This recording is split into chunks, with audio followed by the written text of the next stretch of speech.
leen ak jàmm mbokku internetu info Actubuzz. Cheikh Bara Ndiaye yegg ci ki nga xamante ni moo di xalifa général des Mourides Serigne Mountakha Bassirou Mbacké. moom Cheikh Bara Ndiaye niñ ko xamee nag mu nekkoon ci kaso bi ci weeru juin ginnaaw bi nga xamante ni lii di dogalu àtte génn na ci coow li doxoon diggante Ousmane Sonko ak Adji Sarr. Ndeye Khady Ndiaye ba yoonu Sénégal jëloon dogal daan kii di Ousmane Sonko ak Ndeye Khady Ndiaye ñaari atu kaso yoo xamante ni dañ koy tëdde doon toppi kii di Ousmane Sonko corruption de la jeunesse ak it ay millions yu bëri yoo xamante ni war na ko fay. loolee ñu bëri ci askanu Sénégal ñàkkoon ci d'accord doon xam leen daal dossier boo xamante ni ñaari at ñoo ngi koy topp di wax viol fenn fu ne ñu yàq fa deru jàmbur ba à la fin kii di procureur dal di ciy def ay tappaleem ban mujjee ci corruption de la jeunesse. loolee waraloon ñu dal di jàppoon kii di Cheikh Bara Ndiaye doon ko toppe ay mbir ci ay manifestation yi nga xamante ni amoon na fépp ci réewum Sénégal ñu ko doon tegoon ci kawam ay tuuma doon xam leen ni daal moom kii di Cheikh Bara Ndiaye yoon di ko toppee ni dafa bokk ci ñuy influencer xale yi ngir ñuy amal li nga xamante ni moom moo di manifestation yooyee. moom kii di Cheikh Bara Ndiaye nag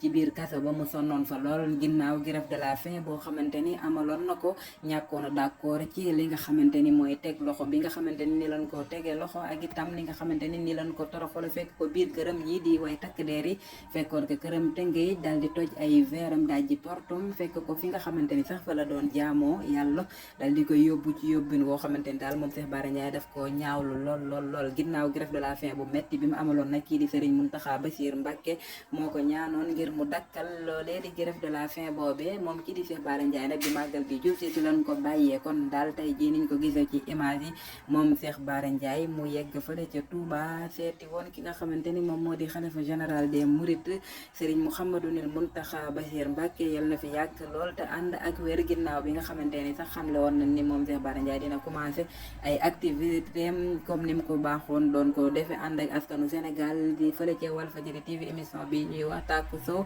doon xam ne dina ko commencé ni ki alxames bi le 21 juin. waaye daal moom kii di Cheikh Bara Ndiaye tey moo xëyoon fële nga xamante ni moom moo di dëkk bu sell ba di Touba ngir amal ab ziar ci ki nga xamante ni mooy xalifa général des Mourides Serigne Mouhamadoul Mountakha Mbacké ginnaaw bi mu génnee kaso moom kii di Cheikh Bara Ndiaye. jërë ngeen jëf Info Actubuzz.